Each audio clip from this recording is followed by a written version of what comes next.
illustrer mes propos par quelques exemples.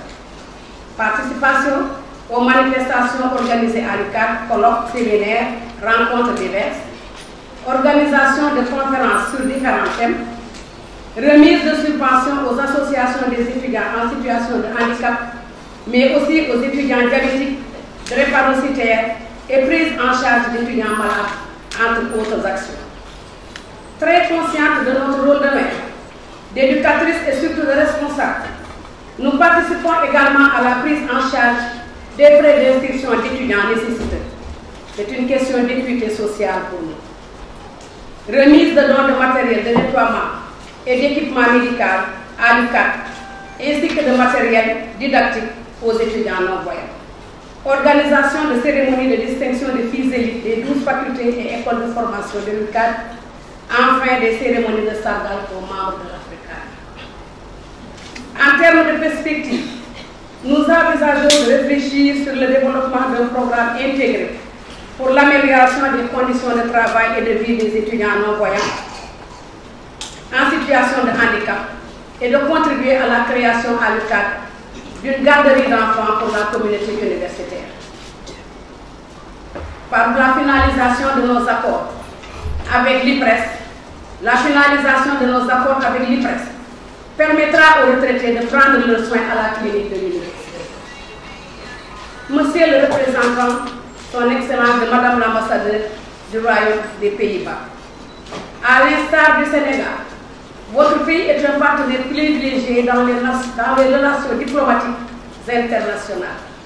Nous voudrions témoigner l'expression de notre profonde reconnaissance à votre endroit pour cet important don d'une valeur de 3 500 000 francs de CFA destiné à nos étudiants non-voyants. Mesdames et messieurs, chers invités, je ne saurais poursuivre sans souligner l'engagement à nos côtés de bonne volonté dont l'Afri-UCAD est aujourd'hui le pertinent exemple. Madame la Présidente de l'Afri-UCAD, nous vous témoignons notre reconnaissance unanime. Je voudrais aussi, au nom de mes camarades, remercier les autorités universitaires, dont le recteur qui, dans la mise en place du cadre de travail, nous y a inclus, même s'il y a toujours des efforts à faire. Pour finir, je tiens à lancer un message aussi fort que ma voix puisse porter, un message de tolérance et de mutuelle bienveillance pour la mobilisation constructive de notre ressource humaine. Mesdames et messieurs, chers invités, merci de votre attention. D'abord, je voulais remercier monsieur le recteur pour l'accueil qu'on a reçu ici au sein de l'université. Je suis ravi d'être là avec vous pour procéder à la remise officielle de du matériel destiné aux étudiants en situation de handicap. C'est une initiative de AFRICAD en rapport avec la direction universitaire du cadre de vie. Je félicite les membres de cette association pour leur engagement et surtout aussi à continuer de servir cette université. Je salue aussi leur initiative qui vise à améliorer les conditions de formation pour ces étudiants et contribue en même temps à une éducation inclusive. Les Pays-Bas restent très attachés à ce principe d'inclusivité ou d'égalité et équité entre tous les individus et nous pensons, comme tous vous, que c'est une voie idéale pour atteindre un développement harmonieux, inclusif et profitable. Pour les Pays-Bas, c'est peut-être... Bon, moi, je me rappelle, moi-même, personnellement, je suis aussi éduqué dans ce sens. Et quand j'étais pas encore étudiant, mais au secondaire, là, ma mère était dans l'organisation des sorties pour les jeunes non-voyants.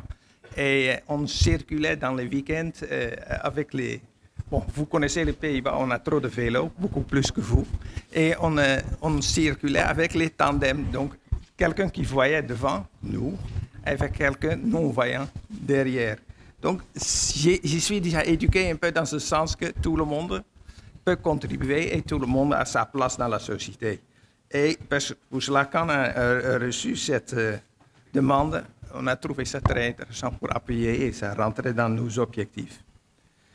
Donc, c'est pour cela qu'on avait jugé que c'est important de juger de manière modeste de cette initiative de cette association et nous espérons que ce sera très utile aux étudiants, mais aussi aux enseignants, parce que c'est aussi avec eux qu'on doit les utiliser.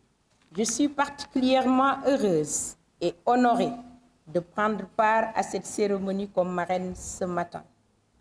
Cette manifestation, la 3e du genre, organisée par l'Association des femmes retraitées de l'UCAD, AFRICAD, c'est avec un immense plaisir, je le disais tout à l'heure au maître de cérémonie, mais empreint de solennité, que je me retrouve dans cette université, l'université mère du Sénégal, qui a fait de nous ce que nous sommes aujourd'hui.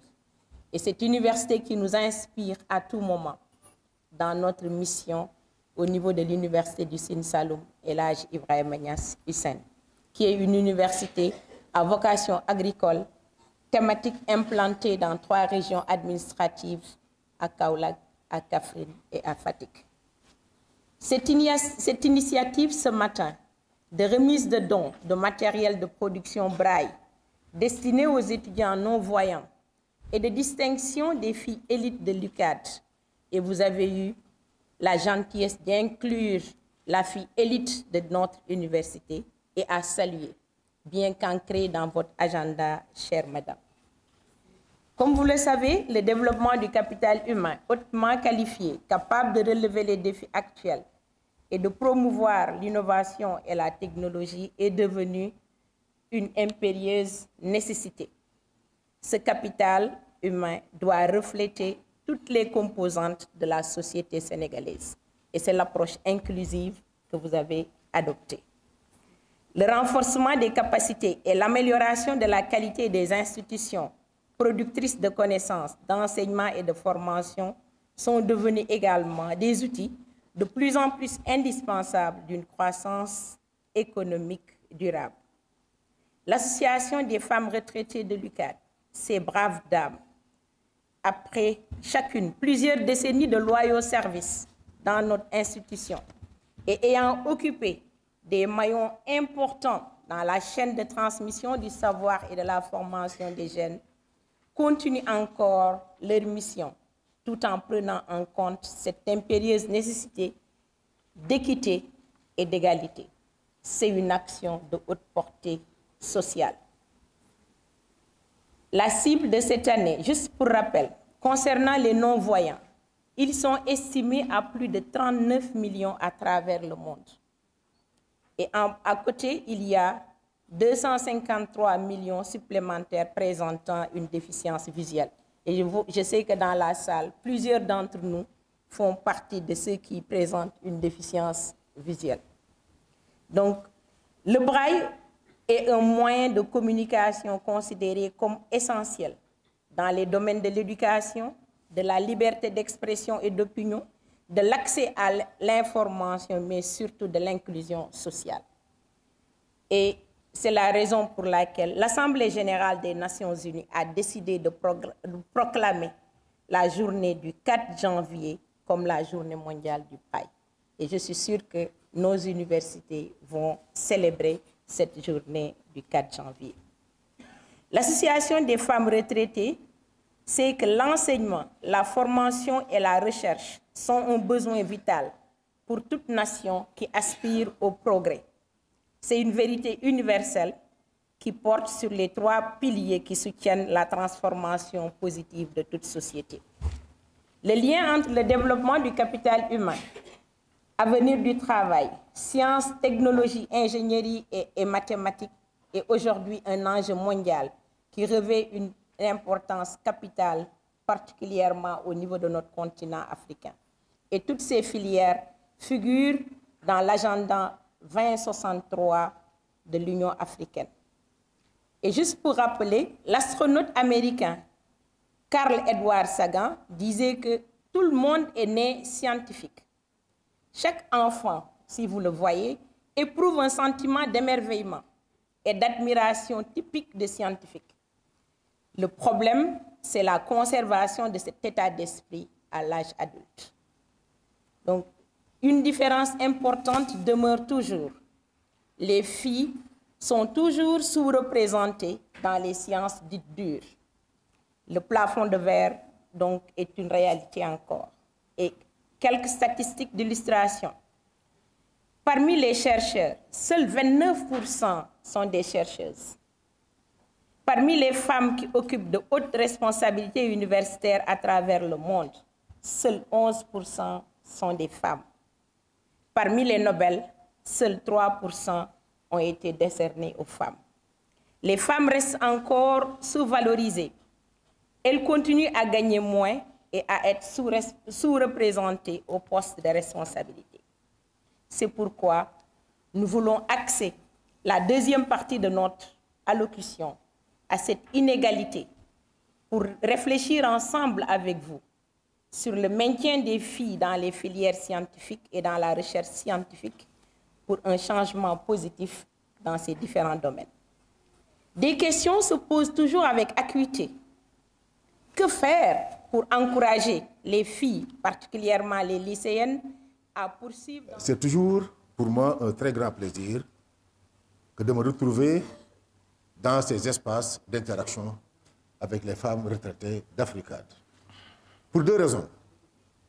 La première raison, c'est qu'il s'agit de personnes avec qui j'ai interagi à plusieurs titres, comme étudiant, comme professeur, comme doyen et maintenant comme recteur. Et c'est quelqu'un avec qui j'ai partagé de très bons souvenirs, professionnels comme personnels. Et des gens avec qui on a de bonnes expériences de collaboration. Je veux citer Hadi Kamara, Hadi Sen Kamara. Je veux citer notre syndicaliste Diane Belay. Je veux citer celle qui a toujours géré nos finances, Mme Nouria Cham. Je ne passe pas tout le monde. Mais elles sont nombreuses. Et je suis très très content de les retrouver toutes ici.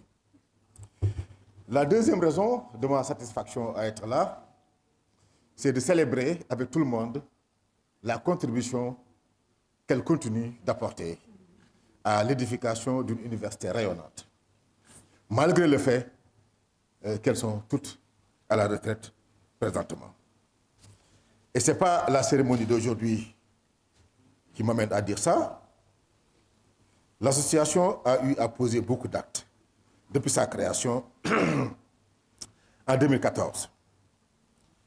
Elle nous accompagne, les femmes, dans la promotion de l'éducation des filles, qui est un gros défi pour l'UCAD, mais pour l'université sénégalaise en général. Notre sœur Ndaïkouba en a beaucoup parlé. Elle trouve des bourses et des subventions à ces filles. Elle apporte une assistance aux étudiants en situation de handicap et aux étudiants malades.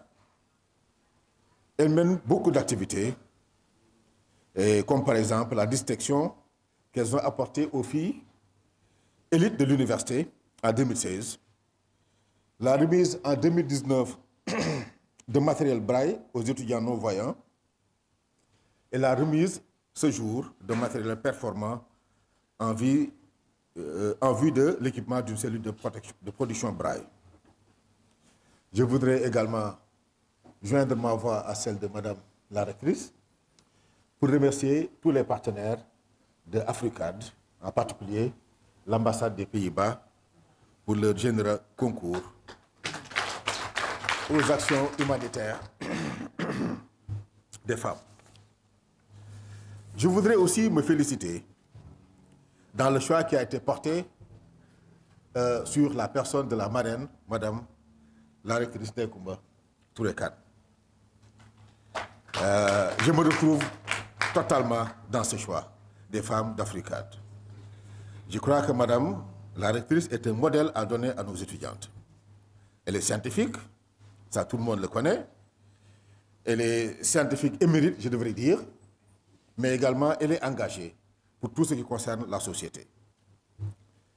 Elle a mené des recherches reconnues dans le domaine du VIH.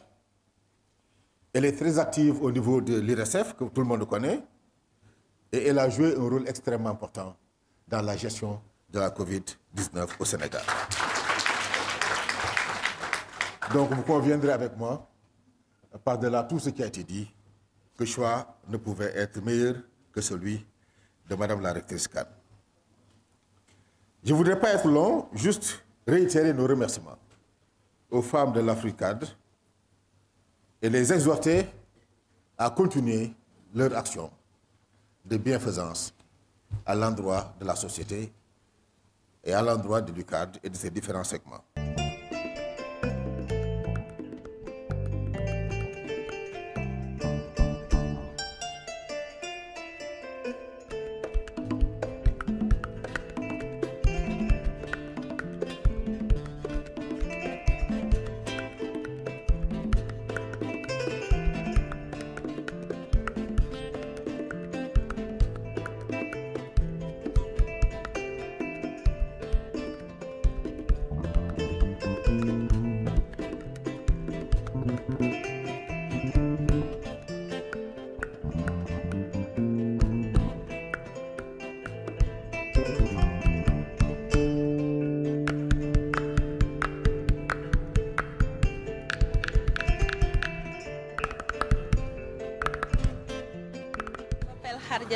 Je suis étudiante à l'université du Sine Saloum El Hadji Ibrahima Niass de Kaolack.